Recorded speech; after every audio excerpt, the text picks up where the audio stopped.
Hey, it's OC with you this happy Friday. OC with you on the original OC channel. What's going on, guys? Friday, May 24. It's Memorial Day weekend in the United States. Hope you're having an early start to an incredible, long, and amazing weekend. The weather is great in New York in the Northeast this week. I'm looking forward to grilling some hot dogs and hanging out by the pool. As a matter of fact, after I get done with this live stream, I'm going to be poolside and I'm going to be enjoying an early start to the weekend. Had an amazing time at the Rolling Stones concert last night. The Stones were fucking incredible. Mick Jagger,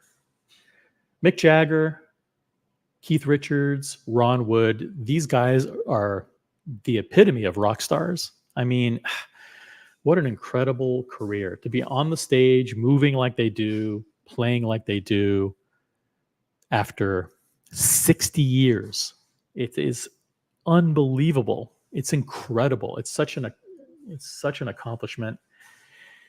I mean, it's just mind-boggling how good they can be and how much energy they have and how much joy they bring to the audience. It's funny, they move the people. A lot of the people in the audience, they can't even walk up the steps in the stadium. They got oxygen tanks. People are in their 70s; they can barely move. But these guys are amazing. So a great show. By the way, if you're in the New York area, the Stones are also playing again on Sunday night. I highly recommend that you go see them. If you haven't seen them before, it was a bucket list thing for me. And so many great songs in the set. I mean, they have so many great tunes. By the way, two of the tunes that they played were new tunes off of the new album, the Hackney Diamonds album, which I don't have and I've never heard prior to last night, but the two songs were really, really good. And they were two of the best songs of the night. I mean, obviously they have such incredible catalog of material, but Start Me Up, Get Off of My Cloud. They introduced Shattered last night into the playlist. It's only rock and roll, but I like it. Wild Horses. You can't always get what you want.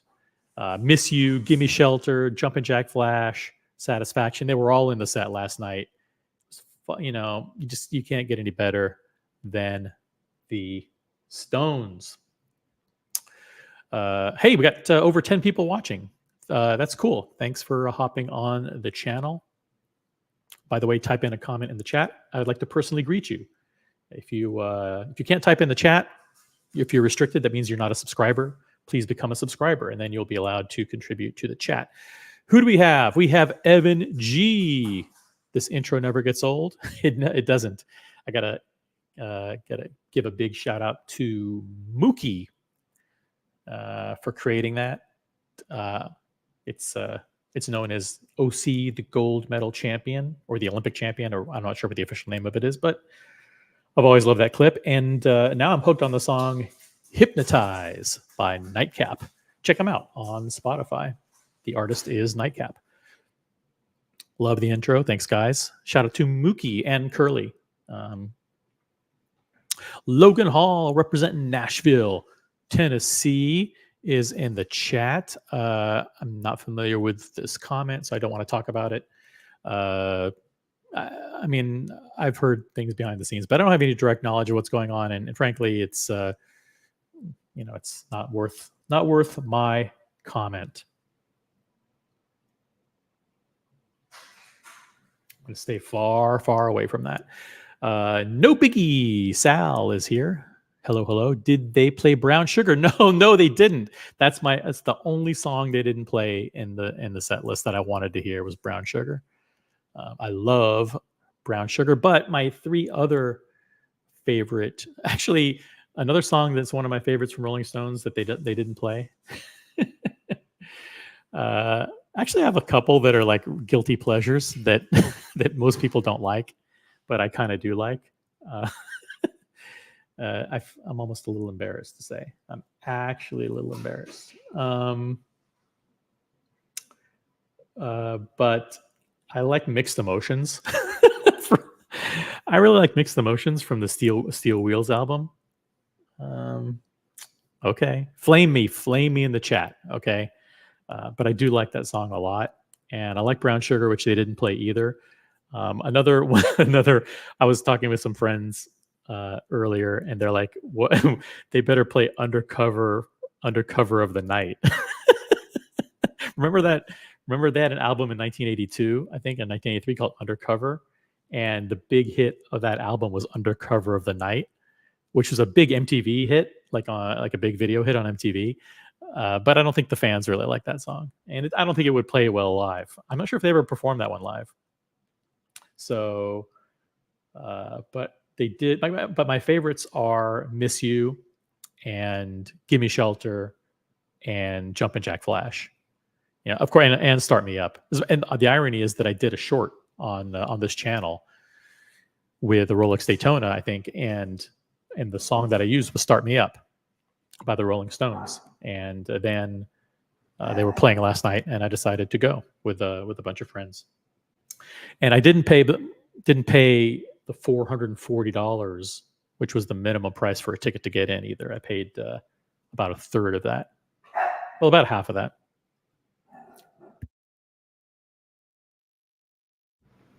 So it was a great concert. If you're in the Northeast, go check out the Rolling Stones at MetLife Stadium. We have Rohit. What's up, Rohit? Good to see you. By the way, if you're watching the show and there's over 20 people watching for some unknown reason, please hit the like button. I'd like to see 10 likes. I don't ask a lot, but 10 likes is good. And Tom Voss reminds everybody to upvote. Thank you. Thank you, Tom. Welcome to the show. Wayne's World is in the chat. Wayne is one of the early members of the OC fan club, and I really appreciate that. Wayne used to have a different name. It used to be Wayne something, and I can't remember what it was, but it doesn't matter because he's rebranded as Wayne's World, and that's all cool. But I really appreciate the support that you've shown me over the past couple of years. You've been a great supporter, and it doesn't go unrecognized. I do really notice when people go out of their way to defend me and say things about me that are nice. So I want you to know that I do notice those things, and I do appreciate them. Johnny O's in the chat. Good morning. Hold on, I gotta take care of Kylo. Give me like 5 seconds. Kylo's like chasing my daughter's cat.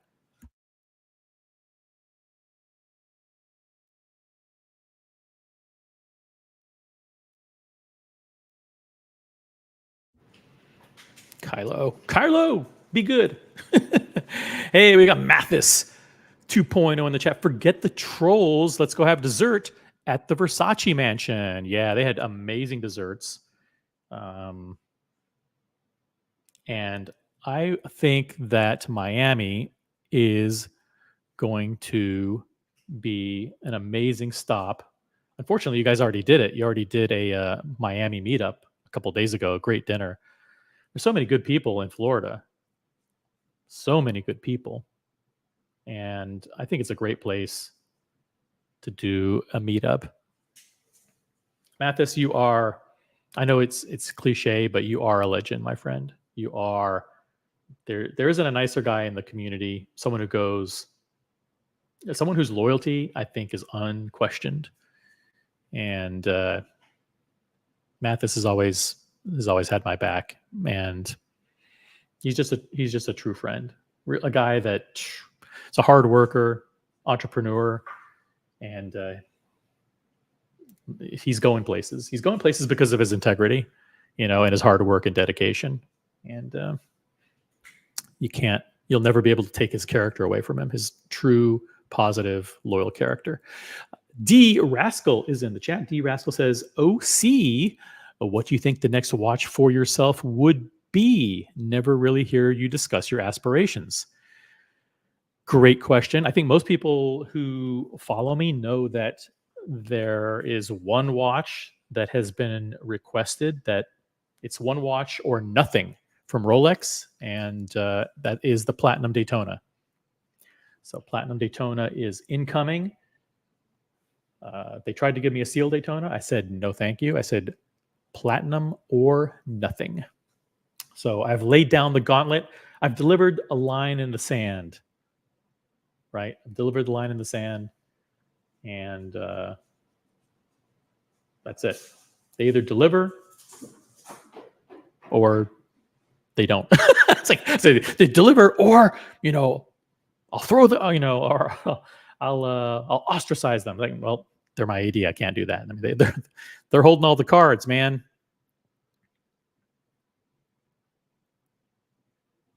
Did they play Sympathy for the Devil? Last night they did not. They did not play. Oh yeah, they did. They did right before Honky.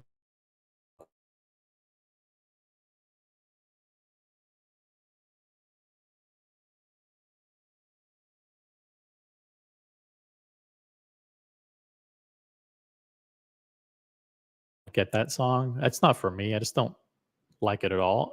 I think a better 3-song closer would have been Miss You, Give Me Shelter, then Jumpin' Jack Flash. But they threw Painted Black in the middle there. That's fine. 4 great songs at the end. Actually, 5 great songs. It was, it's like Sympathy for the Devil, then Honky Tonk Woman, Miss You, Give Me Shelter, Painted Black, Jumpin' Jack Flash, boom, and then the encore. It's pretty fucking heavy hitter set list. But of course, they've got a gazillion great songs. So, best song. That's, well, I like the other songs better, but cool. ChalkFlewUp can't decide, or can decide. Maybe it's can't decide on a favorite album: Beggar's Banquet, Let It Bleed, or Some Girls. I don't know the albums.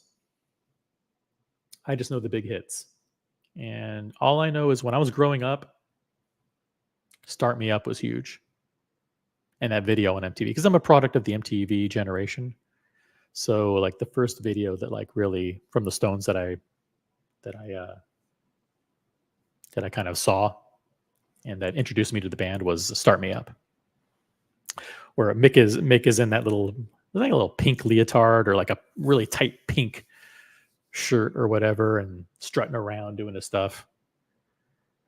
He isn't as mobile as he used to be, but the guy is super old. I mean, he's incredible. His voice is fantastic. Sure, they have backup singers and a bigger band now, but he does an admirable job. He really does.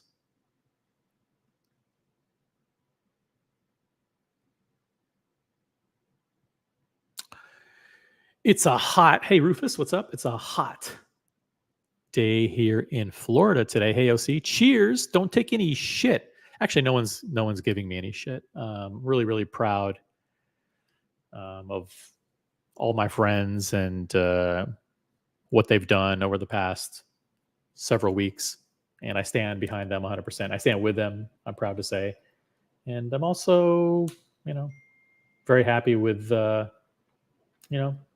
some of the positivity that's being expressed by JJ and Ali and Tanziel and a lot of other people who are really welcoming a lot of cross-pollination among the streams with open arms. I think those people deserve credit.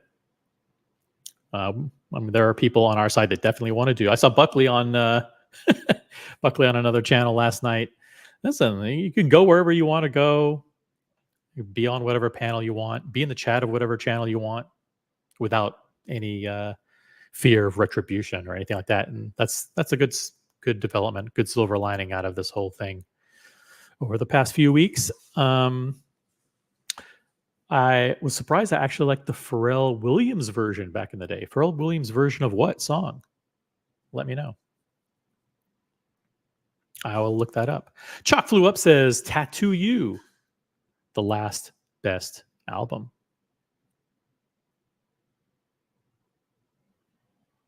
Okay. Yeah, I don't know the albums. I really don't. But I do know the songs.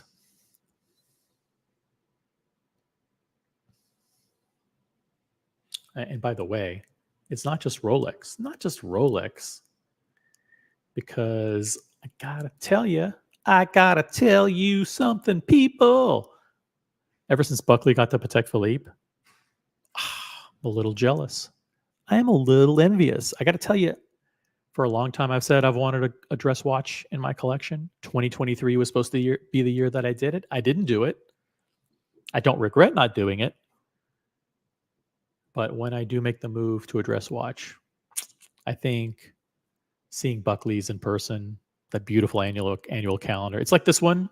This is the new one for 2024. This is a blue dial. The one that he has is rose gold with a cream dial. It's beautiful. It's a beautiful watch. It oozes class and elegance and sophistication and all the things that Buckley isn't. That's what I'm like, hey, how come I don't have that? Why Buckley? It oozes everything that Buckley isn't.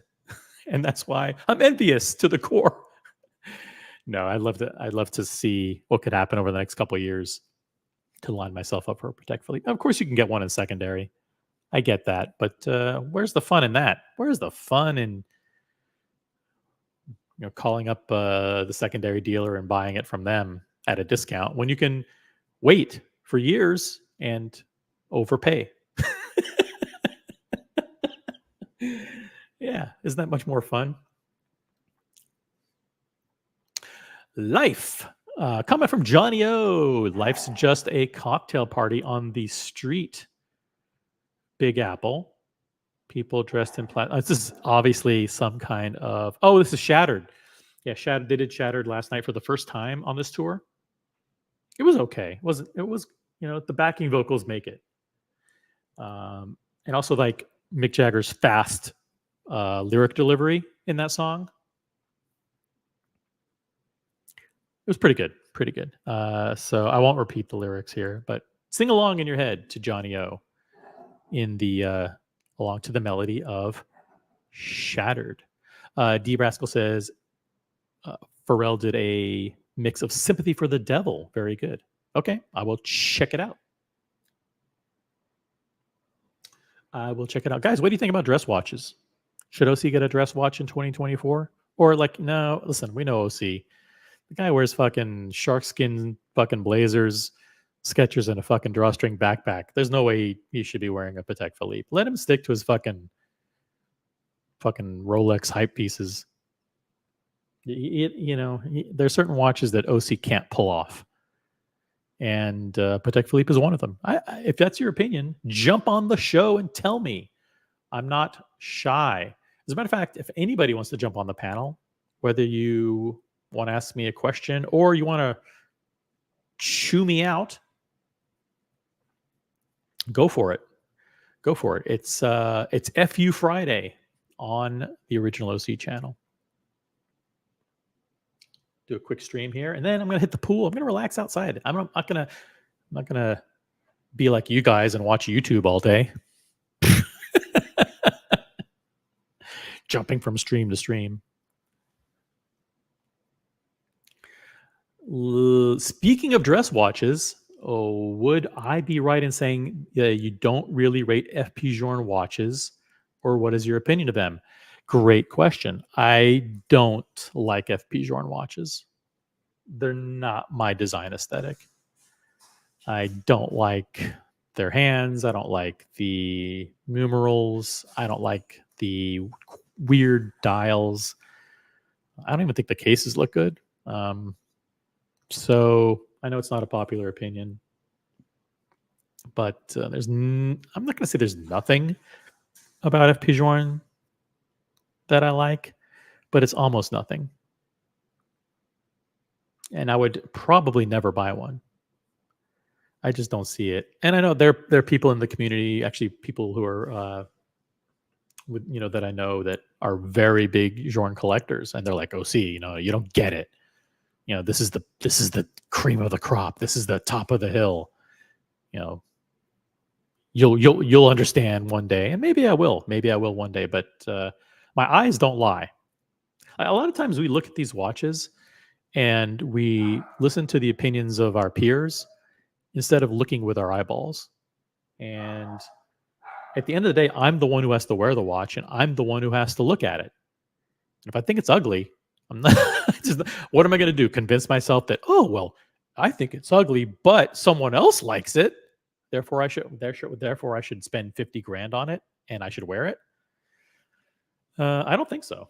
I don't think so. That's not the way I'm going to play it. I'm not going to wear something that I don't like. Will I buy will I buy something that I don't like as an investment? Fuck yeah. That's I don't pass up free money. You know, if someone offers me a watch that goes for way, way over retail, and it makes sense to do that in the context of the relationship and on my journey or whatever, then I'm going to do it. No questions asked. But I'm not going to buy a watch and keep it if it's a watch that I think is ugly, to wear to a cocktail party. So other people can go, ooh, a Journe. Yeah, I don't think so. If you disagree, let me know. Or if you agree. By the way, thank you guys for the incredible support on the likes. I think we almost hit 20 likes. That's pretty dang good for a channel with like 38 subscribers. Pretty good, I would say. Good support from the community, I got to tell you. And just to be clear, I've never ever said that I represent the community or I represent the colony or anything like that. I certainly don't represent anybody but myself. And the opinions that I express don't reflect anybody else, and they don't reflect a group of people or a panel of people. I'm fortunate to have really good friends, and I back those friends, and I stand up for them, and they do the same for me, and that's called loyalty. So that's something that I'm very privileged to have.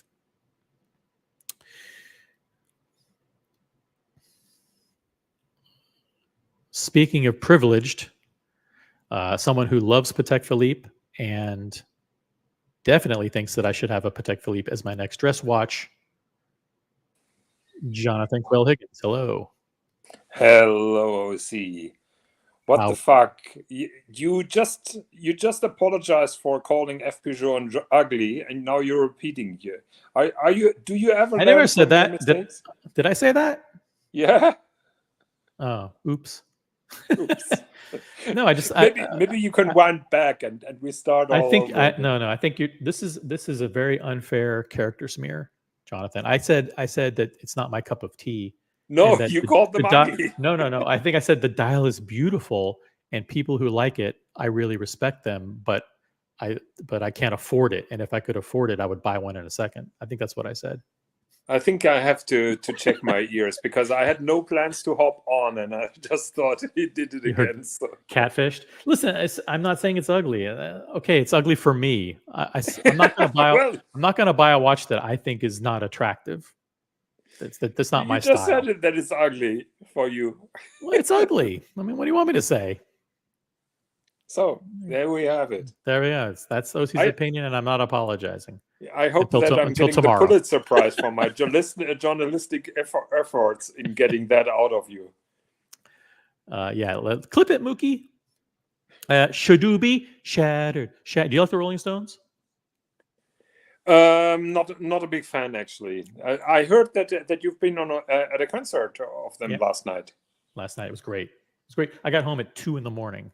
Wow. Yeah, they played until about 11:30, and then it took a while to hanging out with people and get home. It was like 2:30, something like that.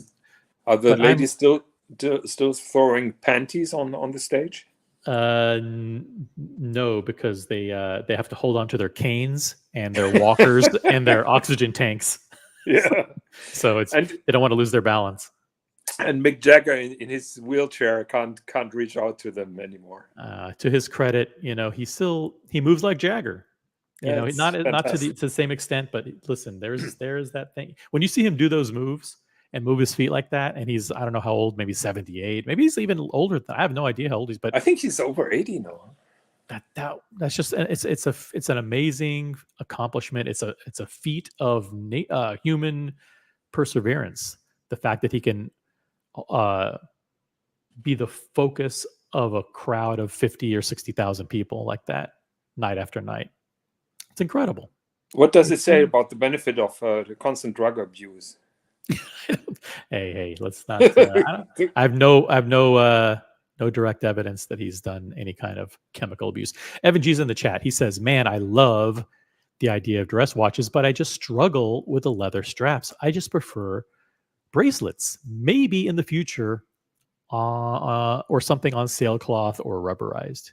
Yeah, more and more of the dress watch companies, like the Code 1159, for example, and Patek Philippe is even doing it now with this piece. This is the new world time for 2024. It's on a kind of like a denim cloth looking thing. And I saw this in person recently, and it looks. I like it. I think this is good. A good look, and you could change the strap and put it on something more formal. And I think it's a great watch. Do you know the official name for that denim strap? I don't. What is it? It's Canadian tuxedo. In other words, it's like when Canadians dress up, they dress up in denim. I think that is the joke. Yes. Got it. So when I'm talking to Tanzil Patek Philippe, we stopped calling them dress watches because I think that is a mischaracterization of the watches. I would say those are watches with leather straps, but the idea that you can only wear them when you're wearing formal dress or kind of shirt and suit is just ridiculous. It's not fitting to our time, and I think the term dress watch is outdated. Very good point. Rufus says a dress watch would be fitting, and in redefining the dress watch, maybe just something. Is something with a strap. I mean, is the definition of dress watch changing?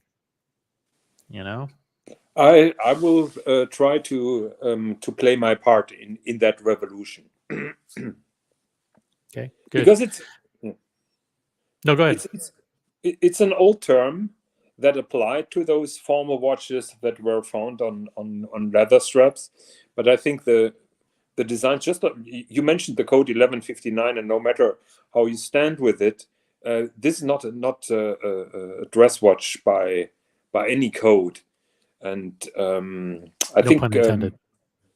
Yeah, yeah, and I think the designers are trying hard to modernize the design. However, when you're trying to make a watch with a metal bracelet, they basically look all the same or very similar.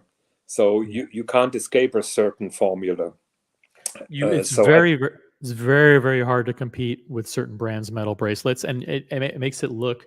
Once you put something on a steel bracelet or a metal bracelet, precious metal bracelet, if the design isn't perfect, and Rolex has done such a good job, and the Royal Oak and the Nautilus with the look of their bracelets, the looks are so iconic, and the comfort and the feel and the reliability and the manufacture of them.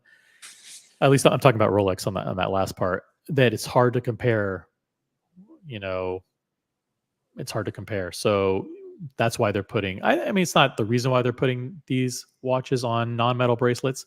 I just think, like, for me as a customer, when I look at the Aquanaut on the steel bracelet, it's fucking ugly. It's just like, it's not a good looking bracelet. But you see the Aquanaut on the rubber strap, and you're like, oh, that's very cool and sporty. Yep. So there's a big difference. I think the Omega Seamaster does a pretty good job pulling off both. I think you can do the Seamaster or the Speedmaster on either rubber or bracelet, and they both look good. Mm-hmm. But, another example I think which is really mind-blowing is the Streamliner, which they now issue. Streamliner is a metal bracelet watch. I find the metal bracelet mind-blowingly amazing, but now they started putting this model on a rubber strap, and it looks fantastic as well. And I think that is the direction that that they should go. Yeah, I'm not a huge fan of the look of the Streamliner. I mean, actually, the case I dislike more than the bracelet. I think the bracelet actually looks good, and I tried it on a few weeks ago in person, and it's very comfortable. It's very silky smooth. It's a well-designed bracelet, even if I don't, love the looks of it. It's pretty comfortable, and I can see how people like it. Shout out to Brody. Brody has a Streamliner, and I know people like the watch, so good for you. Rufus also says, I'm going to Shadoobie my way to the pool myself here in a few. That's right. Enjoy the pool, Rufus. I hope for those of you who have great weather, stop watching the stream immediately. There's nothing good or entertaining or informative that's going to happen here. Just leave immediately. Actually, like the stream, then leave and go do something important and fun. This is not the place where you should be. But if you want to hang out for a little bit, all good. Not the Pope says, OC, and I'm actually going to punt this question over to Jonathan. Thoughts on the Vacheron Constantin Quai de Lille blue dial? I think Brian owns one. I think Brian got rid of it. I am extremely tempted. Let me see if I can pull it up. Vacheron Quai de Lille blue dial. But the question is for you, not for me. So yeah, I'm not qualified to answer. Are you just playing my comment back that I made earlier? Well, I am qualified to comment on the look of watches, as is everybody. Let's see here. That's a good picture. What's a good picture? Let's do this.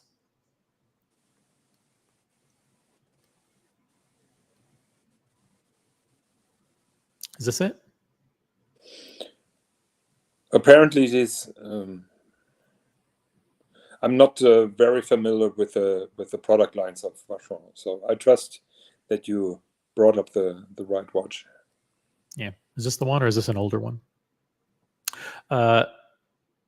I'll try and catch up in the chat here. Brody says OC will be in a wheelchair made by Skechers when he's 80. If Skechers makes wheelchairs, I will endorse them. And if they don't do, I'm pretty sure you're gonna have some big advertisement stickers for Skechers on your wheelchair. That's right. I will. It'll be just like a race car. There'll be all kinds of promotional branding on it. John Yo says this watch is deplorable, so he does not like Vacheron Constantin. Okay, it's good to know. Well, I think he doesn't like this particular model. He hates this model. Maybe he hates all of Vacheron Constantin. I think that's what he's saying. And I don't want to read into it, but I think that's what he's saying. Kesslowitz is here in the chat. I love Kesslowitz. Hey, Paul. He's such a great guy. I look forward to. I met him in New York at Watch Time New York in October, but we didn't get to spend a lot of time. But he's a very cool guy, obviously extremely knowledgeable. And I love the fact that he pisses off Jonathan because he bought a Patek Philippe 5212 weekly calendar. Well, it's very easy to piss me off, to his defense or to my defense. So yeah, Kesslowitz, I'm very critical of him because he moved over to the Patek Philippe fanboy camp, and he had such a good start in the community. So I'm a little bit disappointed with him. Yeah, so let me just quickly go back to this. And Jonathan was very politically correct when he said, "Oh, I'm not qualified to really. I'm not very familiar with the product line. How about look at the watch and tell me what you think of it?" My picture for this is for Kesslowitz, and I didn't screw up the crown just like you did. Hold on a second here. This is a Glashütte Original, the pride of Glashütte, Germany. Well, I wouldn't go that far, but it's a Glashütte Original CQ. This looks like it's about 32 millimeters. No. It is 39.5, I think. There's no way. Put that on the wrist. Okay. There's no. It's a small model. There is a bigger one, 42 millimeters, but that is a small one. I think 38.5 or 39.5. In true Jonathan fashion, he has to always make it about himself and his watches. I'm just trying to spice up the conversation a little bit. Yeah. All right. If I'm not welcome, just let me know. And I will trying to leave. grow the channel. Oh, okay. It looks better on your wrist than I thought it would. It looked really, really small laying on your leather ottoman or leather couch or whatever that is there. But I can see it looks pretty good. All right. I think I said this the other day when you showed it. Reminds me of a Blanc Pond 50 Fathoms. You know. Yeah, a little bit. It's the same size like the small model here. Have you seen that one here? Do you mind? I have to edit that out. Jesus. Okay. that is a gift from Jamie. I apologize. Profanity. By the way, I'll quickly give my comment on this watch. It's ugly. Yep, I agree. I agree. Let's follow that. No more apologies from OC. I'm telling it like it is, and I don't like the watch. Yeah. This one, on the other hand, I do like. Oh, that is beautiful. Yeah. Gorgeous. But the question is now, there is the old model in platinum with a blue dial. And the question is, would that be nicer because of that date ring? The outer section is a little bit disproportionate compared to the inner dial. Does that make sense? You think it's a little thick? You think it should be slightly thinner? Yeah. So no. Visually, that ring, that 24-hour ring, it separates the outer part from the inner part. Could you agree on that? Yes. Oh, you're talking about the all the way on the outside, the day of the month ring. Yes. Correct? Okay. I hear you. I'm following. So apparently they added now that to the case size and so they kept the dial size, they kept the city ring size, and they added that outer date. And in my opinion, now the proportions are off. They try to hide that by not making that blue the date, but still it looks kind of off now. I don't think so. I think they added it perfectly. Everything looks good. I love the concentric rings. You have the carbon pattern in the middle. Then you have a ring for the 24 hours. Then you have the double layered ring of the cities, and then you have the outer ring for the day of the month. I think it all works beautifully. I've heard Keslowitz talking about the clear day of the month hand and how that's a little controversial. I like it. I think it makes sense as long as it's, I'm not sure what it's made out of. I'm assuming it's not like clear plastic or whatever. That's some kind of, durable material that will last for decades and decades. But I like it, and I think this watch is. I heard people talking about the stepped lugs. I think they're beautiful. I like this watch a lot. I really do. And I saw the price of it, and if I were offered this watch, I'd sell some assets and Can you pull up the Patek 5230P and compare that to the watch? Is it a current offering? That is a discontinued model in platinum, which in my opinion is the better model because it has the nicer lugs, it doesn't have the date, and it's perfect in its symmetry and balance. And I think the 5230P is the much better buy at the moment. Okay, let's see. I'll pull up a website here.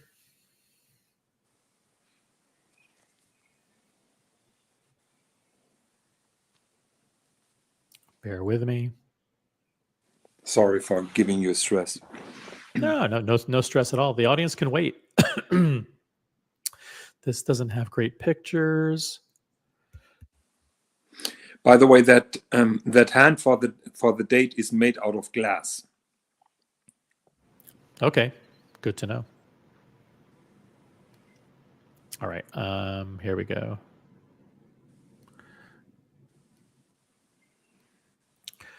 That's it. That's it. That's it.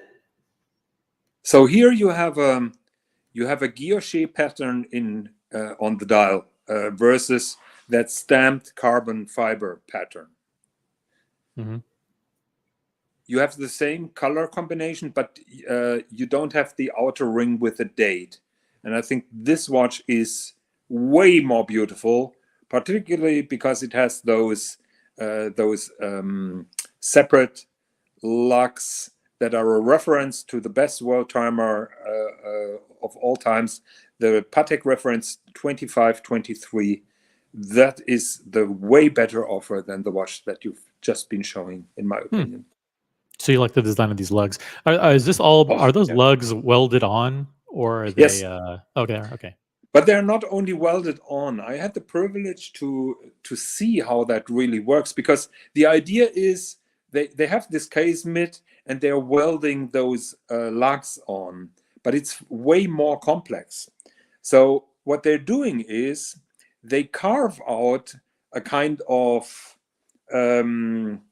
squarish pattern out of the mid case, and they add a kind of nose in the same shape on each lug. So it assembles together and then it's welded. So the strength is not coming from the welding, but from that positive, negative, male, female connection in that carved out part of the casement. Was it understandable what I tried to explain?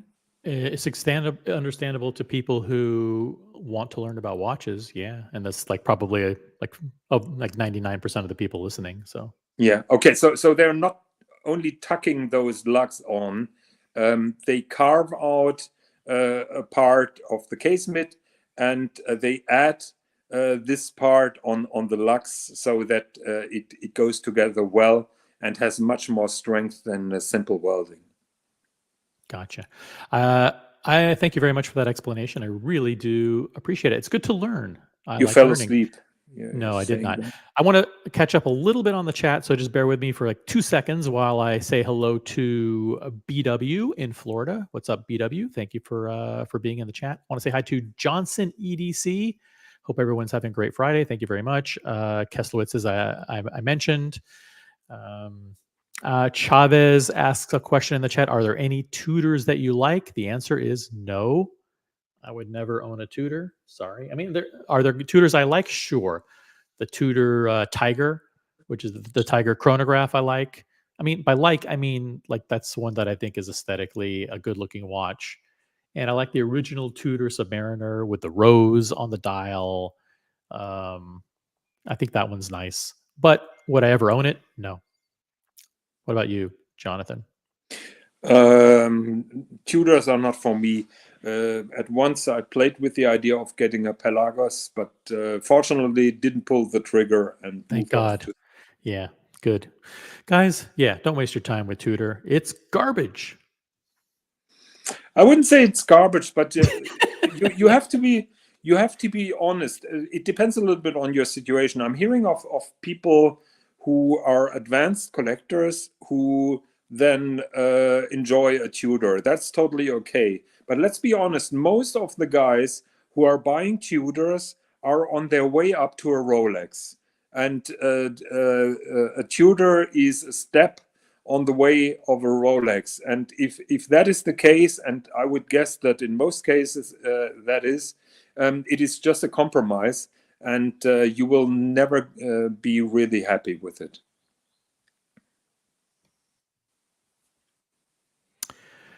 Fair enough. Guys, thank you so much for upvoting. I think we need to help me get to 30 votes, 30 likes. That would be great. There's over 40 people watching this nonsense. So let's try to get to 30 likes. Type in your questions in the chat, types in your comments. This channel is not monetized, so you don't have to super chat anything. You just enter your question and we'll do our best to answer it. If you want to hop on the panel, the link is pinned at the top of the chat. If you want to be, if you want to outshine Jonathan, put him in his place with your watch knowledge, or if you just want to troll him or viciously attack him, be my guest. Well, you're welcome on the panel anytime. I was just about to say, the way that you and I are running that channel, there is no outlook that it will ever get monetized. So let's be honest. No, I'm stuck at 38 subscribers. I think I've hit my ceiling. There's nobody who wants to get notified that this channel is going live. It's just a waste of time. By the But way, Walt, go ahead. You know that this denim strap is not a denim strap. That is a leather strap that has this particular structure and this particular look, but it's not a denim strap.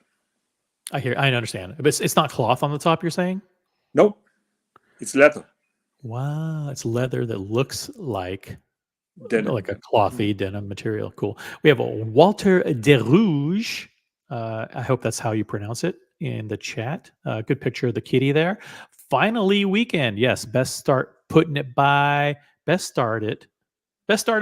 Skechers and a Tudor on and watching the Best Watch channel. Yeah, listen, unfortunately, Tea and Tickers isn't on right now, so you can't watch the Best Watch channel on YouTube, but you can watch this and whatever other channels are live. So good. And by the way, huge shout out to Jonathan's channel, Elite Horology, which is great. It's a good watch talk. And this is our channel. What are you talking about? This is not Jonathan's channel. Yeah, but I mean, you're just exploiting my image and likeness. Yeah, you're basically my hostage, aren't you? Yeah, I join occasionally, but he does a great show with great people like Tanzil and Thomas Burnett, and a great panel, Muhammad Ali, great people to jump on and help him out. Or he does it by himself, and it's really laborious. And then it sucks. Yeah, it's really bad. Just really boring watch talk. But some people like that. So make sure you're a subscriber. It's a recommended channel. So when you go to my channel homepage, you'll see Elite Horology. You'll see an image of the guy from Magnum PI and an ugly picture of me, and then you'll know you've gotten to the right place. Subscribe. I'm still waiting. I'm still waiting for that picture because I told you I accidentally deleted that big banner, and I haven't saved that picture of yours, so I have to recreate that. Oh well, looks like I'm stuck. I'm stuck with that picture. Just save up for a Rolex, Tom Voss says. Yeah, I'm assuming he says in reference to Tudor. That's right. Save up for a Rolex. Matha says, if you're going to buy a Tudor, just hold your breath for 3 months and it'll be a Rolex. It will be a Rolex. Yeah, exactly. Let's see. Yeah, Mathis earns the big bucks. So the difference between a Tudor and a Rolex is 3 months' salary. For blue collar people like me, it's 12 months. So. Luchabetic Mark is in the chat. I'm going to refer to him as Luchabetic Mark instead of Luchabetic Time until he rebrands. But I understand he wants to launch a whole portfolio of channels with different topics like Luchabetic Breakfast, Luchabetic Cars, etc. So I understand the branding, but until then, I'm going to call you Luchabetic Time. But he's in the chat. What's up? Great, the best place for Sunday morning watch talk. Also, a OC recommended channel. It says it's an OC trusted channel. And if you want to become an OC trusted channel, please send a $500 PayPal to. You're copying the Mondani shtick now. That's right. The OC trusted YouTube channel affiliate program kicks off on June 1st. Endless and shameless grifting, Jonathan. That's what we do. Hey, AI is in the chat, or Al. Sorry, Al. Been away for a bit. Have you guys talked about the recent Wall Street Journal article on Hodinkee? Yeah, we went through the first half of it. I didn't think it was that interesting, to be honest. I mean, they talked about like how they used to be editorial and like watch content for watch people, and then they kind of pivoted to become a dealer, and then the market kind of has gotten soft and they had to lay off 2/3 of their workforce or whatever, and they're trying to restart again. But I don't really care about Hodinkee. I never really read their stuff. I mean, I do like their web videos, the video series, like whatever they call it, Talking to the Collector or Collector Conversations or whatever they call it, Talking Watches with John Mayer. Those are iconic and they have a lot of influence. And those are okay to watch. Some of them I don't watch because I'm not interested. But yeah, I mean, those have been very influential in the watch space. I disagree with you a little bit because they had amazing content when a guy called Jack Foster was part of the crew. Mm-hmm. He made amazing articles. He pissed me off because he was only writing about watches that were above 100K. And I even wrote him a letter, an email, calling him an elitist, and asked him if he can go down and write about more affordable watches. Now I'm talking about only over $100,000 watches on my own channel. So here comes the hypocrisy. But Jack Foster had amazing content, which I enjoyed. One thing that I learned from that Wall Street Journal article was I was checking Benjamin Clymer's Instagram, and I saw that he bought a Porsche design chronograph. Oh, interesting. For himself. By the way, I want to thank a member of the audience for sharing something with me. And what I will do is share it now without doxing myself, hopefully. For the person who just asked about the article on Hodinkee, Ben Clymer has issued a statement. Oh, okay. And I'll read the statement now. Ben Clymer says, the Wall Street Journal article, the Wall Street Journal published a story about Hodinkee, the company I founded over 16 years ago that changed a lot about the world of watches, commerce, luxury, and content. But the story didn't talk about that much. Instead, it focused on Hodinkee's challenges over the past few years since we decided to acquire a pre-owned watch seller. He's referring to Crown and Caliber, adding to the existing and still growing businesses of authorized watch selling, limited editions, brand partnerships, insurance, and events. And fair enough, that one project didn't turn out the way we wanted it to. But I think back to the time when we, our board, our CEO, board, investors, etc., made the decision, and it was the right one for the moment. The last few years have been hard for Hodinkee and for many in the space, and a story like this in the past would have devastated me, whereas now I see it as nothing more than a fleeting commentary on how fast things can change.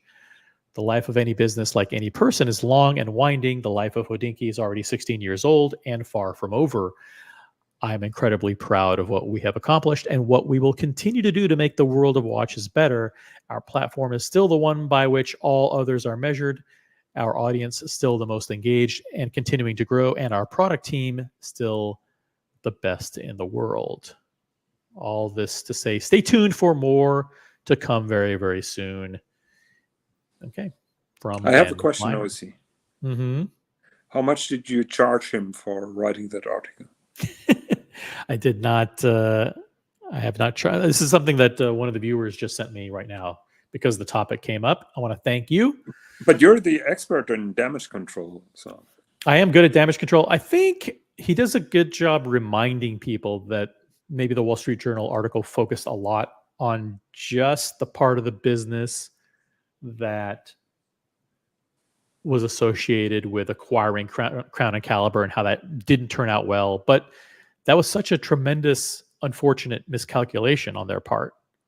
And it speaks to their Hodinkee's branching out beyond their core and making mistakes. And that was a big mistake.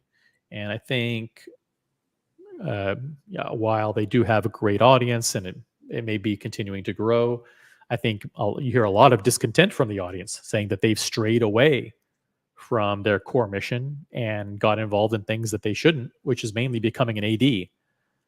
Their limited editions are okay. I would never buy one, but I think most people just say that when they got into the business of selling watches, that it tainted their editorial integrity and that they became more or less focused on giving collectors the best advice and more more selling watches. more focused on spruiking and giving favorable reviews to watches that they happened to sell. So I think he does a very smart move, because he's throwing a smoke bomb virtually. He mentions Crown and Caliber, and let's be honest, the situation that Hodinkee is in has nothing to do with the acquisition of Crown and Caliber. Zero. Well, hold on a minute. They lost a lot of money acquiring Crown and Caliber. So they spent money buying it at the peak of the market. I mean, literally right before the beginning of the crash. And the value of the inventory that Crown and Caliber had plummeted. So they lost millions and millions of dollars. So I think it did. I think they lost much more value on the inventory of modern watches that they have.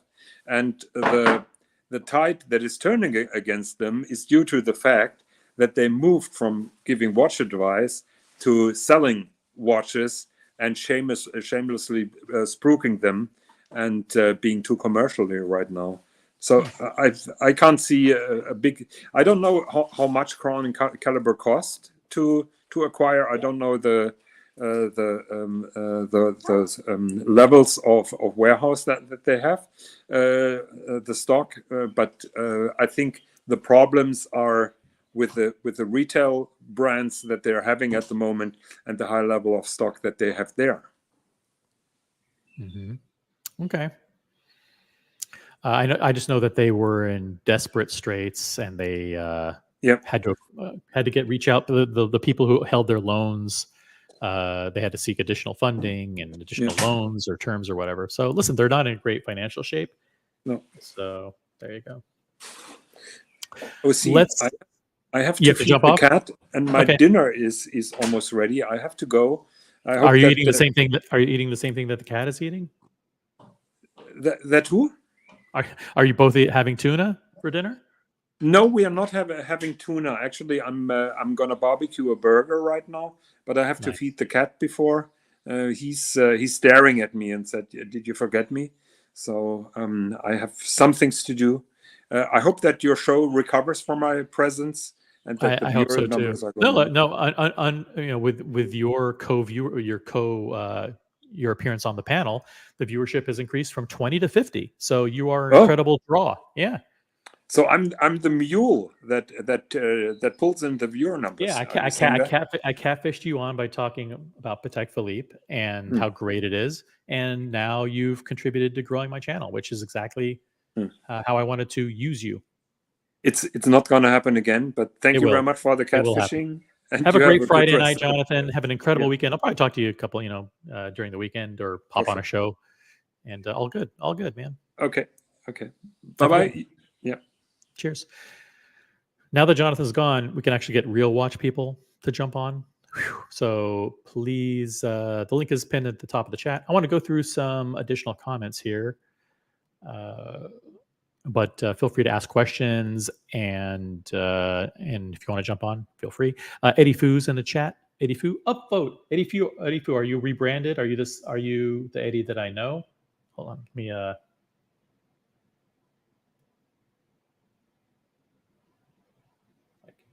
which Eddie are you? Because I know you have a new channel, or maybe you're somebody I don't know.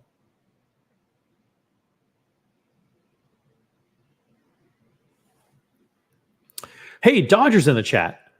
Dodger, I like this denim Patek Philippe, but Higgins failed to connect me. I need to find a new friend with influence. Yeah, it's hard to get a Patek Philippe.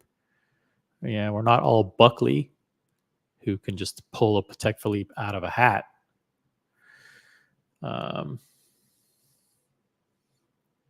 Luchabetic Mark is a deplorable channel name. Okay, fine. What do you want me to do? Luchabetic Time isn't better. Come up with a better name. It's a Luchabetic, actually. It's okay. You can shorten it. Just Lucha Mark. Bruce G. Cheers, Bruce G. I mention this every time he types a comment, or every time I see his name in the chat. Huge supporter of mine. Thank you so much. I really do appreciate it. Always had my back. How can a guy who loves Jeep be hated? Now, nobody hates Lucha. He's cool. He's cool. Hung out with him a couple times, actually several times now, and he still hasn't disavowed me. Well, not yet, at least. You never know. Pretty soon. If you believe all the crazy things that are said about me, I'm surprised I have any friends. Barossa will buy Hodinkee for pennies on the dollar soon.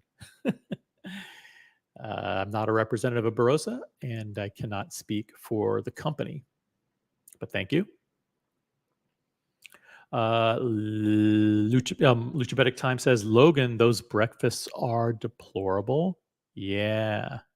I like the breakfasts. He just puts too much work and effort into his breakfasts.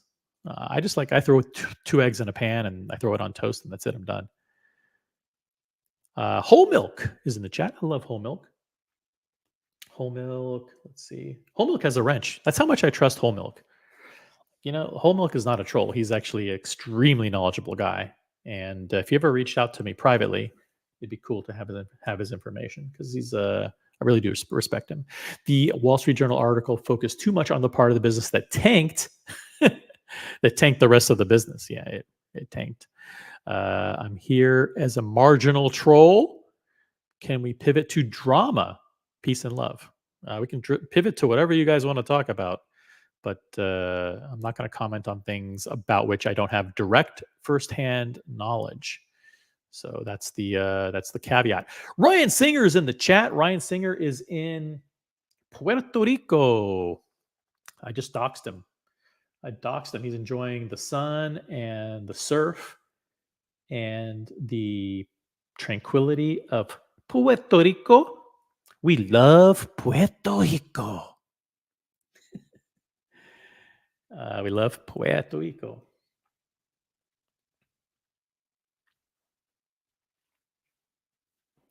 And he upvoted.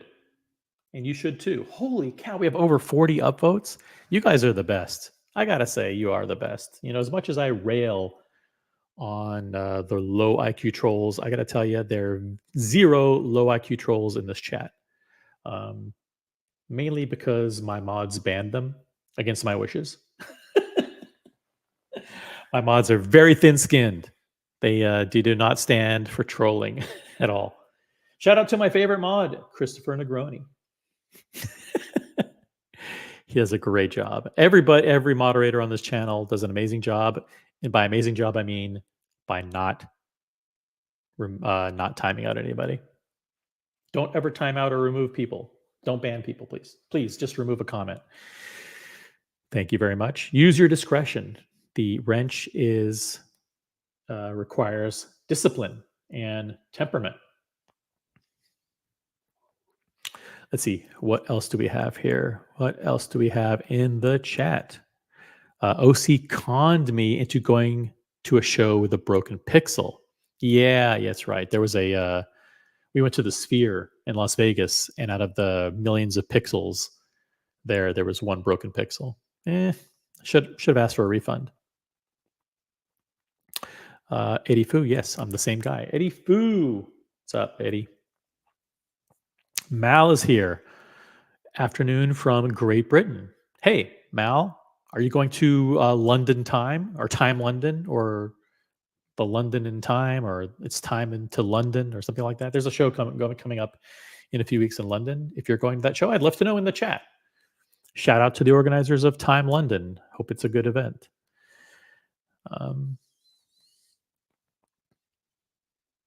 Hey, Magpie's here. What's up? The Magpie. You're in where are you? I'm a Paul Thorpe troll. I like Magpie. He's cool. I like Magpie.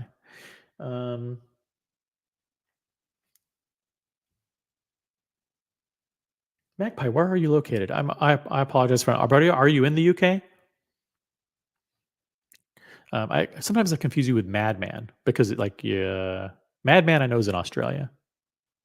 Magpie, I think you're in the UK.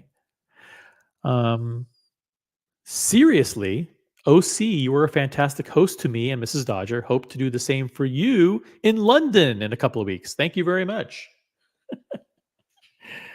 If I go to London, hey, that would be amazing to see you and Mrs. Dodger again, and Jamie Opulence. And listen, a lot of people in London who are going to be at that event that I consider good people, really, really good people, and I'm on good terms with them.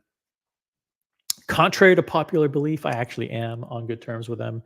So looking forward to if I'm in London, I'm looking forward to seeing Thomas Burnett, Muhammad Ali. I even want to meet some people that I've never met before. That would be. I actually do want to meet Mental Jock. I want to meet Marcelo. No hate, guys. There's no room for hate. These people are good people, and I've talked to a lot of them over the past several weeks. Had conversations with most of them, and believe me, whatever gets done on YouTube stays on YouTube. They know that this is when you bring things into the real world, when you meet people face to face, it's about building connections, real world connections. It's not about this nonsense on YouTube. They understand that, and I think some of the keyboard warriors who have no real world you know social experience, and they don't have any relationships with some of the people in the chat and on the panels in the real world, they need to grow up a little bit, because they don't determine the direction of the community. They do, if people want to meet up in person and they want to be friends in person, no one's going to deter them, and no one's going to throw a wrench into that process. No pun intended. I'll only go if OC is there to eat my dessert. No, I'm not going to eat your dessert. But is there a desert in England? I think it's like mainly like gray, gloomy cobblestone streets. I'm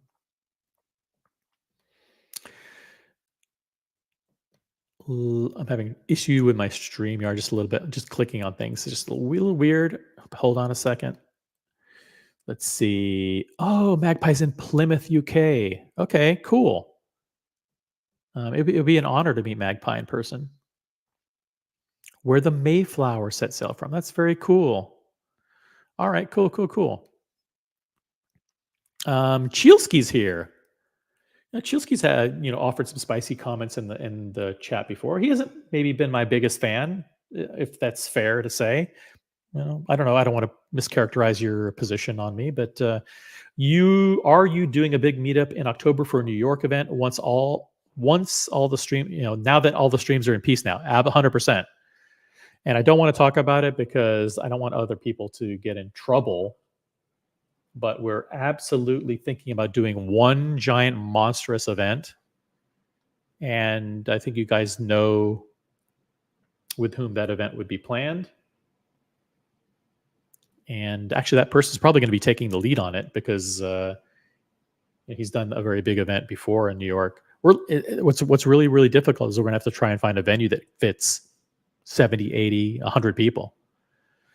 Because we're anticipating New York, October 18th through 20th to be the biggest meetup ever of the watch YouTubers, the panelists, and the audience.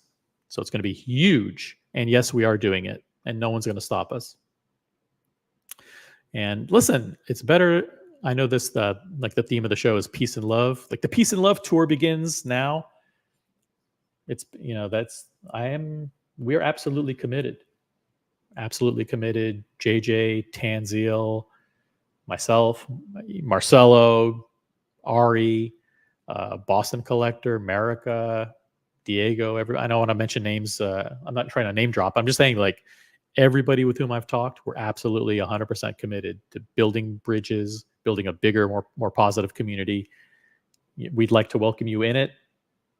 People who've been negative in the past, they have an opportunity to change their tune, come on board. We welcome everybody with open arms. Anybody who's a watch collector, like, chances are if you're watching JJ or Archie Luxury, you're a watch enthusiast. You're welcome in the tent. No one's excluded as long as you're not spewing negativity and toxicity. It's that period, the time for that is over, guys. If you want to, I mean, I understand there's a place for that, and you can go on those streams and do it, and it's fun. But when you're on this channel, you know, or other channels, it's really not. It's kind of boring. It's kind of over it. Most people are over like the personal attacks. That's not the way to build bridges. OC, you would be more than welcome in London. Thank you, Dodger. I appreciate that. That means a lot, actually. I mean, if I go to London, I'm not going to go to see watches. I'm not going to go to see the latest releases from Zero West. No offense to the brand, but offense intended. I'm not going to go there to see any watches. I'm going to go there to see people. Yeah, and the watches just happen to be a reason why people are coming together.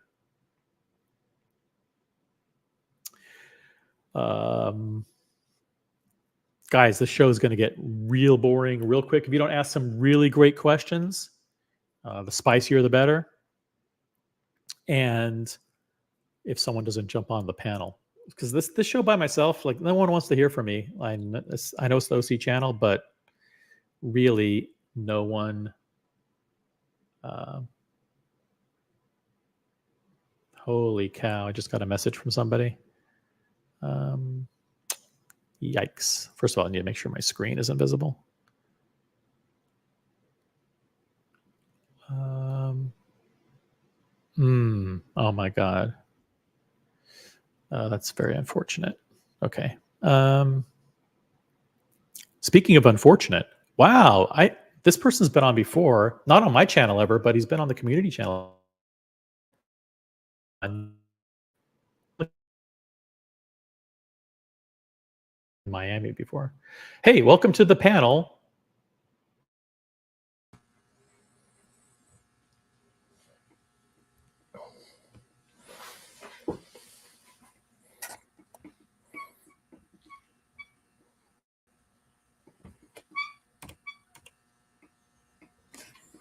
Okay, you can't hear me. Hi, I can. Okay, perfect. Now we got you. So I can hear you good. Can you hear me okay? I can. Sorry about that. No worries. Yeah, you got to turn the YouTube off, and otherwise it gets pretty confusing. What's up this Friday? Welcome to the show. Thanks. Had a spare 20 minutes or so at work. Thought I'd say hi. Yeah. Well, hello, and yeah, thanks for hopping on. And so, do you have any specific comments about anything that we've talked about on the show, or if you just want to offer a opinion or a comment about anything going on, or just anything? How was the concert? Let's hear about the concert a little more. Sorry, I missed a little bit. It was great. I got to say, I had no idea who was opening up before, because they had announced a variety of different openers at different cities. But John Battista opened up. And John Battista is someone who people may not know a lot about him, but watch people have seen him recently because he was at the Met Gala, and he was. Right. Yeah. Okay, I've seen him interviewed. Yeah. He's got eccentric style, and so I think he was wearing a Cartier, like a vintage Cartier or something like that. So people have seen him at these watch events, or Hodinkee has been covering him at a watch event, so people may know who John Battista is. But he did an incredible set, kicking off like around 8 o'clock or so, and did maybe an hour set, maybe 45 minutes of just unbelievable material. He was incredible. Nice. With a massive band with dancers and singers and incredible musicians. Great songs. It was like going to church, man. He was awesome. And then the Stones came out about 9:30, played for 2 hours.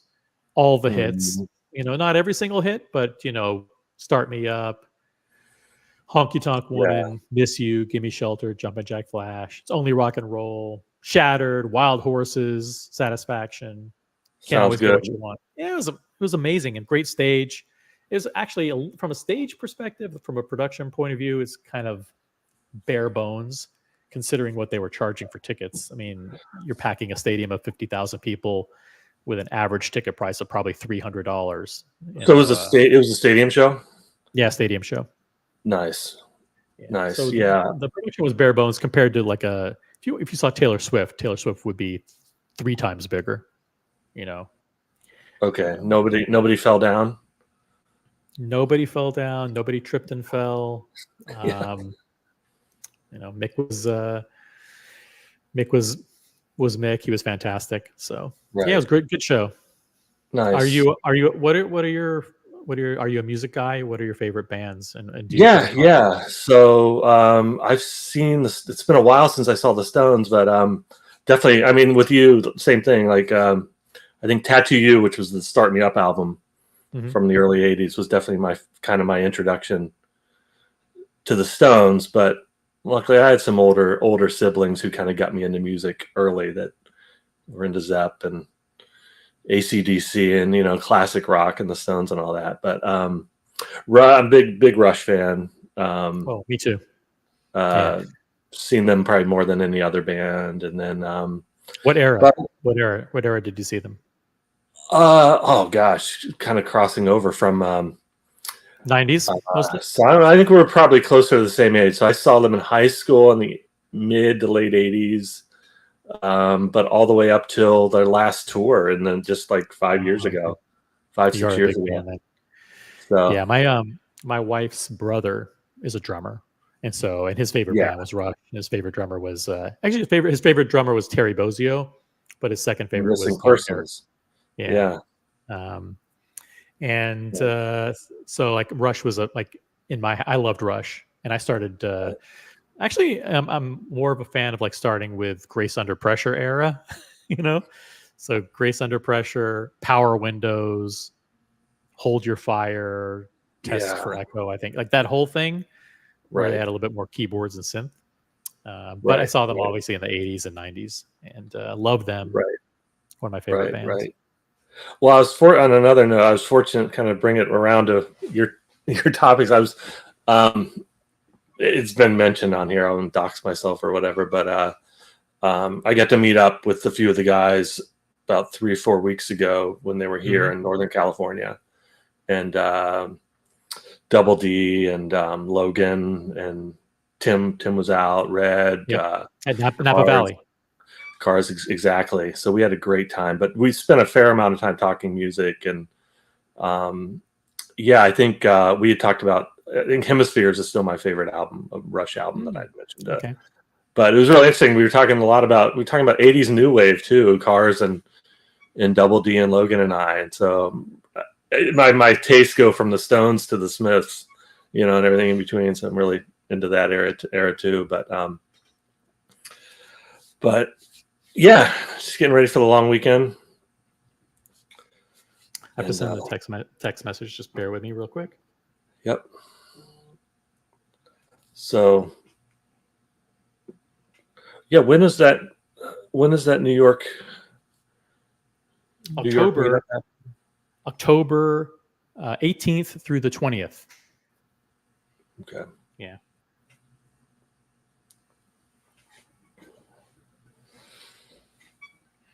We have this audience is incredible. We have over 50 likes on this show, and we've only been on the air for an hour and 20 minutes. You guys are the absolute best. I want to say hi to Gorilla George, who's in the chat. I want to say hi to Muhammad Ali, the incredible Muhammad Ali, who's here. Pink is playing the Weekend of Time London. Tough choices for me. Oh, where is she playing? Where is she playing and what date? Because that is a big deal. It would be awesome to see Pink in London. Maybe she's playing like the stadium there. Let me know, guys. Because that would be an awesome thing to go to. I mean, it is awesome to hang out with the people and go to a dinner, but it would be cool to go see Pink too.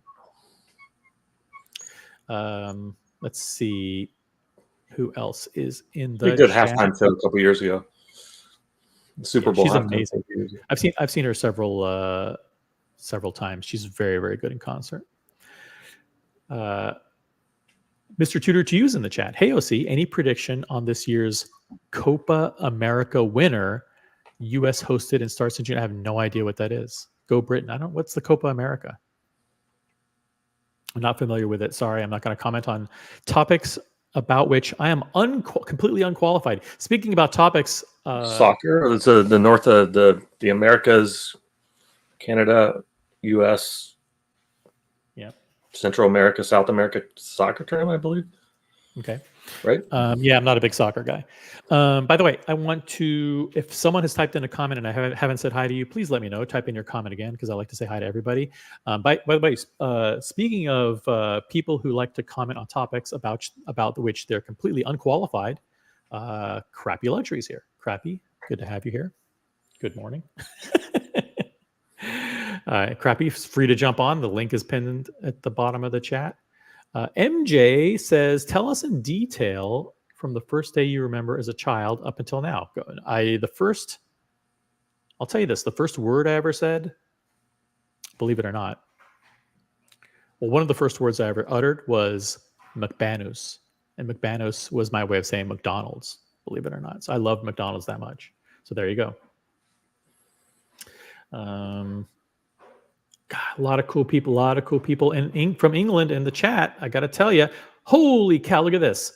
James Hess from Zurich, representing Switzerland, also representing Stuttgart.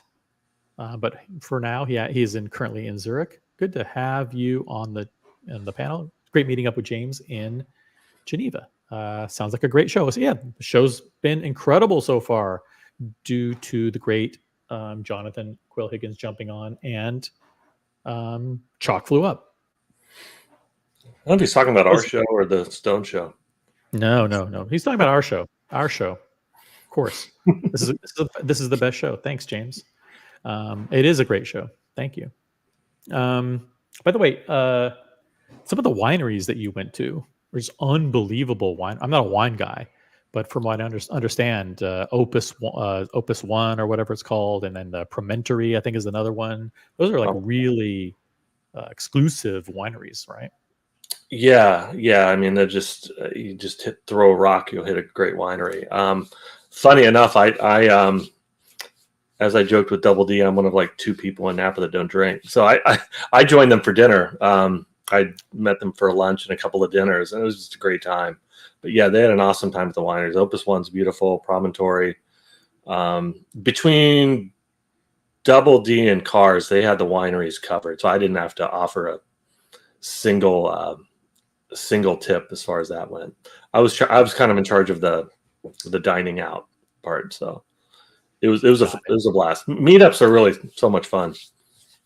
They really are fun, and for people who haven't participated in one, if you have an idea for a city that you want us to visit and you want to host, or you have ideas for what you want to do, please reach out to anybody. You could reach out to America, you could reach out to Boston Collector, or anybody that you see on these shows, me, and say, hey, we'd love to do something in wherever, and we'd be happy to come. So what I'm really excited about is Dubai potentially. And so am I. Late next year. Late 25. Yeah. I'm definitely looking forward to that one as well. We need some meetups in Poland. Yeah, that's not going to happen. I don't think so. Is that Warsaw? Is that how you write Warsaw in English, like Wrocław, or is that just Apple autocorrect wreaking its havoc? Could be. Logan says, my ranking, Promontory, Opus One, and Regushi, based on the ones that we saw. Yeah, Logan Hall was there in Napa, partaking in the festivities. Great guy. Yep. Good guy. And Double D, amazing guy too. He was all right. Boston Collector says, who's on the panel? It's ChalkFlewUp. It's Chalk. Let me take the thing now. See, boom. ChalkFlewUp is on the panel. And you're in, are you in San Francisco proper, or are you in, you don't have to dox yourself, just generally you're in Northern California? North of there, yeah. North, okay. North of San Francisco, about an hour away. Gotcha. So, but yeah, San Francisco is your watch capital for watch purchases, or do you actually have local people who are kind of closer to you, like smaller people? No, not, yeah, for Rolex, yeah, okay. Close by. I'm a AP guy, so I go. Actually, there are only two boutiques in California, Beverly Hills and Orange County. So I go to Orange County, Costa Mesa for AP. Gotcha. Yeah. Not a lot of San Francisco. I think an FP Journe just opened. No, a Longue just opened in San Francisco. Yeah, I know. Patek Philippe's opening a salon there too. Are they? In association with Kearns? Yeah. Oh, Kearns. All right. And Kearns is opening a Patek Philippe and a Rolex there on Post Street. Got it. So I know you have a limited amount of time, but I did want to ask you about your AP collection because you said you're a big AP guy. What is? How did you get started with them, and what does your journey look like? So journey is not very lengthy. I have a Burgundy Code 3-hander, offshore diver, which is really my main daily wear. That and my Explorer 2, and then an offshore black ceramic with just a little bit of gold on a leather strap, on alligator strap. And so those are my three. Waiting on something. We'll see what happens this year. Phone hasn't been ringing lately, so we'll see what's coming. I'm hopeful. I get down to Orange County fairly often, so I try to drop in every couple of months, get some FaceTime. But I've had the opportunity to go to La Braceau a couple times, which is amazing. Oh, really? That's incredible. It's really great to visit the amazing museum, and not short distance from Geneva there. So, what is the one piece that is either on your request list or the one that is the AP that you've been lusting for? Nothing too exotic. I really my next one, I don't have just a standard Royal Oak at the moment. I've kind of gone the traditional route of Code offshore. The first one I really wanted was the second one I got, which was the offshore diver, the gray offshore diver, which I love. That's really the one I wanted a few years ago and finally got. The one I'm waiting on is the Royal Oak stainless blue chrono.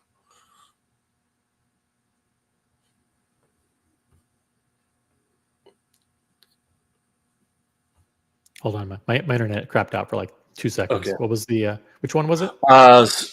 Royal Oak stainless blue chrono is what I'm waiting on. 41? Yes. Yeah. This is actually this is the special edition. This is the white gold. Sorry about that. Chrono. Oh, chrono. Yeah, I wasn't paying attention. Yeah. Stainless steel. I think Boston might have it. Is that right? Let me see what we got here. There we go. 41 steel. There we go. This is it. Yeah. Yeah. No, who has this is Hoff. Hoff on Smash has this. Oh, okay. Great. All right. Yeah. 38,500. It's it's very nice. I can see why you would want this. Yeah. So I really like the design story behind the Royal Oak and the offshore as well. Really into kind of the design aspects of what AP has done, the story of the original design of the Royal Oak, and then the designer who modified it for the offshore. So that's kind of like that design story in terms of a lot of the pieces I buy. So. Yeah, fingers crossed. We'll see. If, good luck. Good luck. I'm sure if you've purchased a diver and an offshore, yeah, this should be no problem. Hey, people who are listening from the Costa Mesa, South Coast Plaza, or Bell Harbor, whatever it is, South Coast Plaza, South Coast Well, Plaza. Miami. Yeah. Hook up ChalkFlewUp with his next piece. Make it happen. He's a good customer. No, get along quite well with him. So Johnny O says this watch is deplorable. Well, that's unfortunate. Okay, listen, it's not his cup of tea. Not a problem. Gorilla Time says November in Dubai. November in Dubai. Are there any good horse race? Oh, this is a question for Gorilla from Goldfinger. Is there any good horse racing? All I know is that Gorilla is going to be the host of Dubai 2025. It will be crazy. Already have people booked. That's right. Count me in. Count me in, Gorilla Time. I'm in for Dubai 2025. So put me on the list if you'll have me. If I qualify. Maybe I don't qualify. It's possible. I might not be on the list. Let's see. Boston Collectors, I have the Silver Dial 50th anniversary chronograph. That's right. Right. That's what I've seen. Yeah. Eddie Mao is in the chat. What up, Eddie? I want to say hi to a Goldfinger again. And Dewey is in the chat. What's up, Andewey? And Mal is in the chat. Let's see. Who else? This is a good show. This is a good show, guys. I got to say. He has 2 offshores and a code. Let's say, which code do you have? I wasn't paying attention. Burgundy code 3-hander. Burgundy code 3-hander. Okay, perfect. That's the old one with the Arabic numerals? No, not Arabic. It's batons. It has numerals at 12, 3, and 6. Yeah, 6, that's 9. what. Yeah, that's what I meant. That's what I meant. Yeah, yeah. So it's the old. It's the old one. The old one, and that one's in rose gold or white gold. It is white gold. White gold. Okay, so White that's gold. Expensive. All right. Yes, So 2 offshores and a code. Person. Blue dials are tough across the board, but definitely qualify. Might be just a little wait, but yeah, I think you definitely should be able to get that. Yeah, it's been a little wait. I think it'll be a little longer too, but they feel pretty good about it. So, yeah, no hurry. Guys, if you think Gorilla is joking, he's not. So Dubai 2025, it's going to be incredible. The girls are booked. Hey, let's not go there. The cars are booked. The horse racing is booked. Excellent, cool. Other than AP, is there anything? Oh, by the way, someone's mentioned in the chat that you did like a private unboxing in Napa. You want to talk about it, or you're not allowed to talk about it? Yeah, no, for sure. I actually wearing it now. It's a titanium Urwerk that I unboxed a few weeks ago. Okay. The Magic T. I actually picked it up. I was a little jet lagged that week, and I'd gotten back. My roommate and I went on a trip to Europe for about 10 days prior to the Napa, to everyone coming out to Napa. Mm-hmm. So did Geneva and a couple of other places. Main reason for going to Geneva was to pick this up. So I ordered this in October. Visited Urwerk and picked that up. So yeah, I did that unboxing. I think people want to see it on the screen again. If there's any way you could show it, there we go. Yeah, sorry. There you go. Pretty great that case too. I really so I went in October of last year, and toured. Oh, cool! Look at the rotor. Yeah, they call them turbines, and then kind of show you up close there. But I made an appointment at Urwerk. It's really thin too. Wow, look at the shape of that crystal. The shape of that crystal is really interesting. Yeah, it's pretty. Kind of see that bevel there, the beveled side. The details are pretty great. It's got the satellites, kind of Urwerk is known for. This one is actually pretty simple compared to some of the other Urwerks that are out there that are really quite complicated. But love it. Super light. This bracelet is just wonderful. Really thin. Really light. I like titanium in general, but I didn't expect to go in there wanting a watch. It was more just a visit when I was there in November, and fell in love with this and thought about it for a few days and wrote them. It's like, yeah, I think I want to get one of those.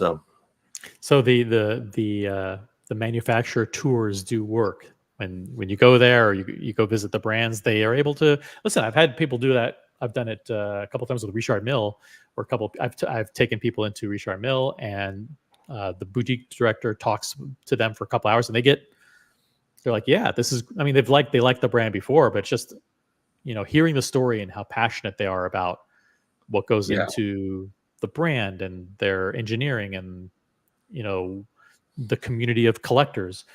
It really does. They really do a good job. 1916 Company does a great job too with their customers, making them feel part of a family. So yeah, I can see them doing that. The people who buy are very enthusiastic collectors. Yeah. I have to say, I've really, aside from AP, I've really gotten into independents lately, starting with this one. And I've got another one on order from a different independent that I'll hopefully unbox with you maybe in January. It's still a ways off, but I've really gotten into just going and talking to the people from Urwerk, the two partners and some of the other watchmakers, and then something about the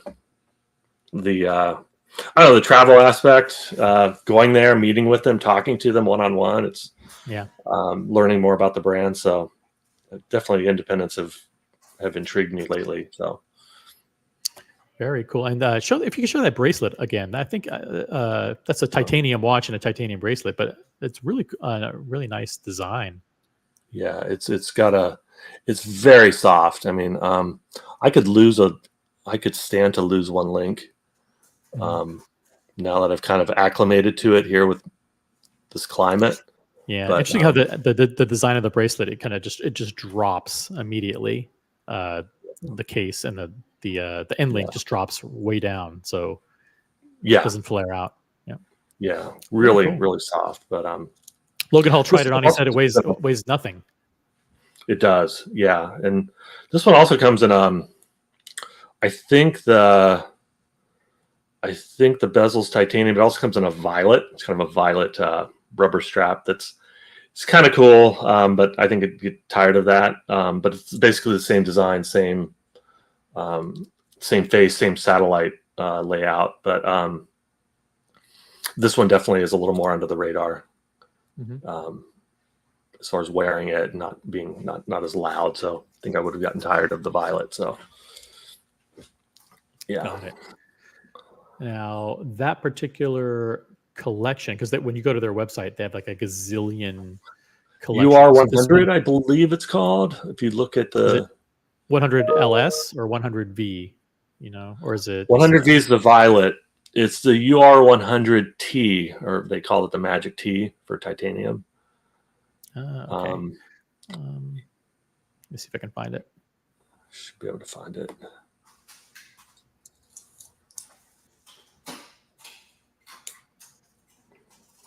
Search here. 100. But yeah, that was fun to unbox with the guys a couple weeks ago.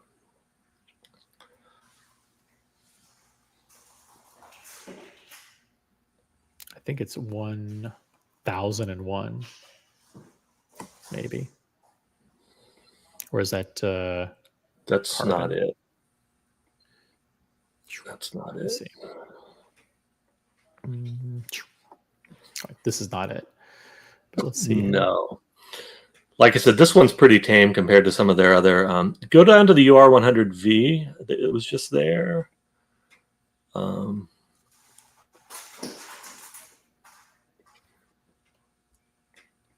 And from that, you should be able to scroll down to the. So there's mine. Yeah, and then.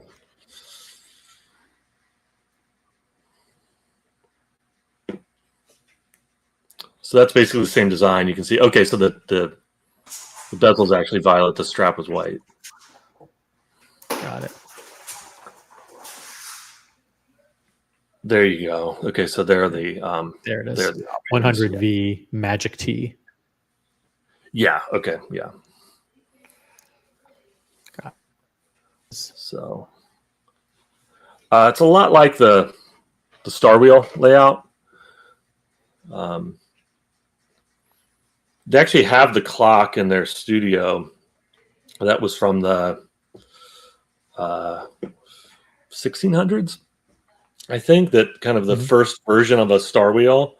That the owner, one of the principals of the company, who's the main watchmaker, was sort of inspired by to come up with the Wandering Hours satellite design that they use in a lot of their watches. Very cool.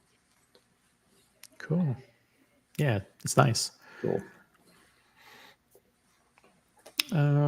Guys, questions for ChalkFlewUp? Type them in the chat.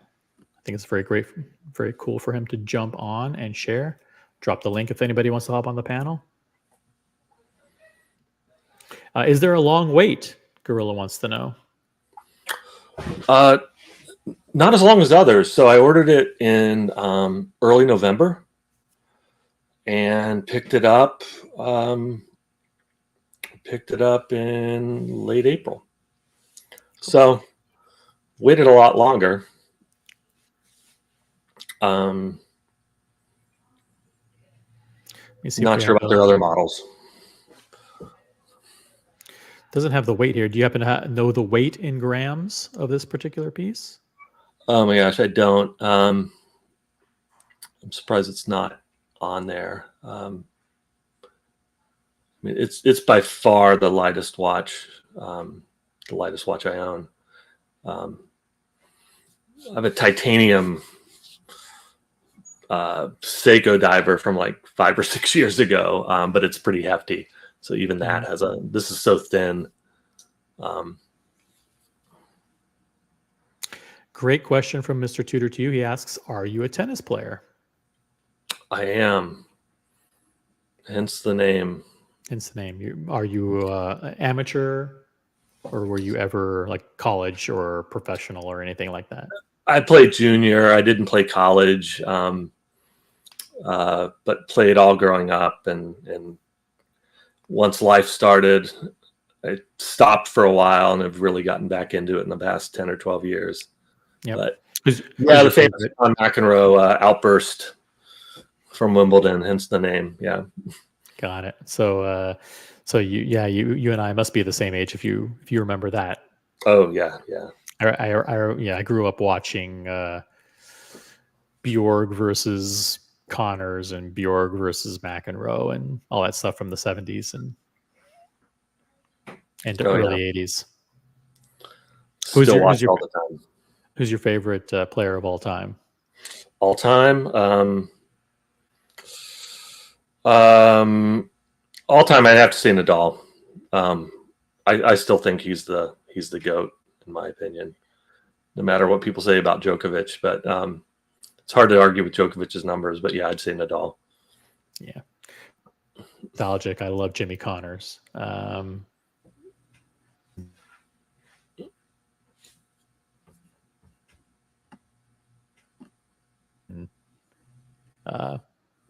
I mean, there's that one match. That one match that he did at the U.S. Open that one year, where he was taking on that young kid. That he was fist pumping with the crowd, and the crowd was like the loudest crowd in the history of tennis. At that went on for 5 sets. So. Yeah, that's pretty iconic. It's fun to kind of look at the recent players and the current players and who's wearing what. I mean, of course, Nadal with the Richard Mille, but it's definitely it's not just Richard Mille anymore. There are a lot more brands showing up on the court. It's there's De Bethune. There's one player in particular. Tommy Paul is a current American player. He's like 12 in the world. He wears a De Bethune on court. And a few others. They're doing a good job increasing the awareness and the exposure in the celebrity community and the sports celebrity community. Yeah, a lot of guys will put on the Rolex right after their match and for the camera.